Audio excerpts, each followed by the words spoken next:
Where's Larry?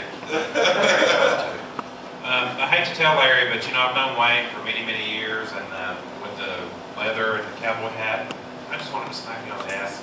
Let me call him Daddy. You look pretty, Wayne. I assume that most everybody here is from Chattanooga or from the South. Well, most everybody. Well, let me tell you something. Growing up in Chattanooga and being gay and out for 30 years is not easy. It's hell, as a matter of fact. People stare at us. They make fun of us. They throw things at us. They become physically violent. But we don't care because it just makes us stronger people. And the one thing that I love the most, for some reason, and every time it happens, it just kind of boosts my need to be a stronger person, and that is the name calling. We're all familiar with fag, queer, homo, sissy, of course the British favorite, poof or poofter, because we are internationally known and hated. My all-time favorite, of course, is Bud Pirate. And I love it when somebody calls me Bud Pirate because it transforms me into this magical land where I'm standing on a giant sailing ship surrounded by half-naked men, wearing a big captain's hat with a parrot on my shoulder and really, really tight green hands. Searching for buried treasure. And for those of you who don't know, the way we search for buried treasure is a little bit different. If anybody is not well versed in this area, let me know after the show and I'll teach you. I'm a teacher. I'm certified by the Gay Council. What I hate most of all, and what turns me from your typical gay guy to a really big Irish redneck in about 2 seconds, is when people stare at me. Cannot stand it.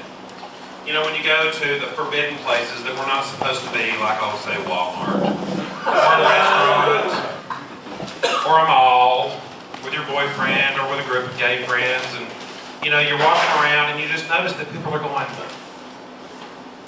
are they exactly? Reckon what they eat. I wonder how they do it.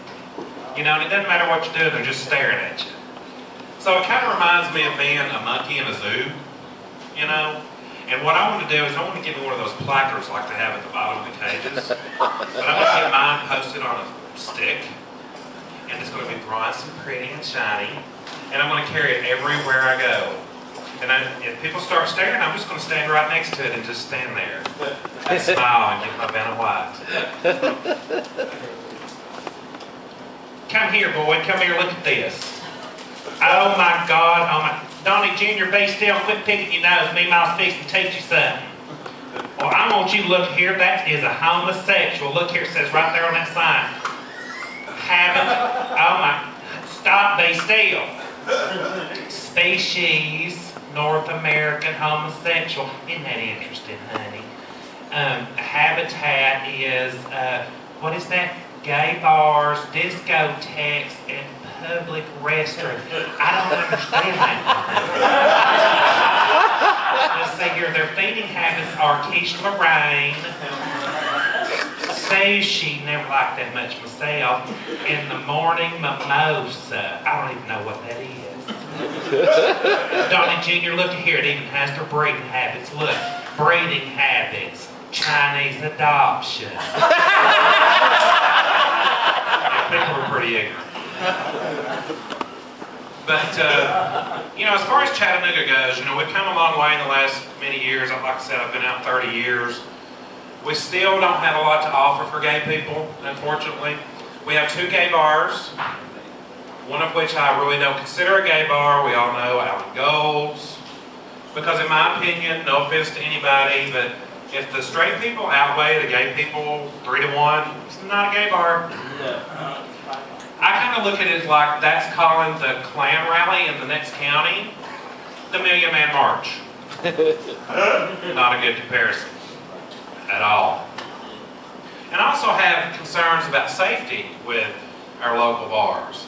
I had a friend, Paul, who went to Allen's a couple of years ago, and he'd been out for maybe 30 minutes, just wanted to go out and have a good time, and these 5 guys come in, obviously straight, college guys, and they come in and sit down at the table next to him, and he's thinking, great, people to drink with, have a good time with, whatever, no big deal. He's not afraid of the stranger or anything. So they spend their whole evening, watching the show, drinking, having a good time, and they go to leave, and they walk out in the parking lot, and as they're going to their cars, these guys gather around him and just beat the hell out of him. I mean, just stomp him into the parking lot. And we find out later, that's not the funny part, by the way. We find out later from the cops that this is a game that they're playing. The college guys get together and they go to the gay bar. They befriend a gay or a lesbian or transgender person, and then they beat the hell out of them. That's sporting, isn't it? And what I would like to see is a gay guy and a straight guy of equal size and stature go out into the parking lot alone. I'm putting my money on the queer in about 2 seconds. Because a gay guy will beat your ass like a man and pull your hair, scream, and kick you like a woman.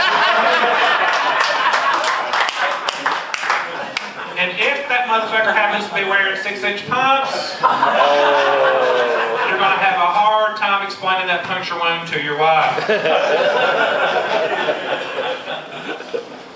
Just making a point. I am actually a paramedic. I've been a paramedic for almost 22 years. The first 10 years was really rough. The last 10 or so years have been a lot better.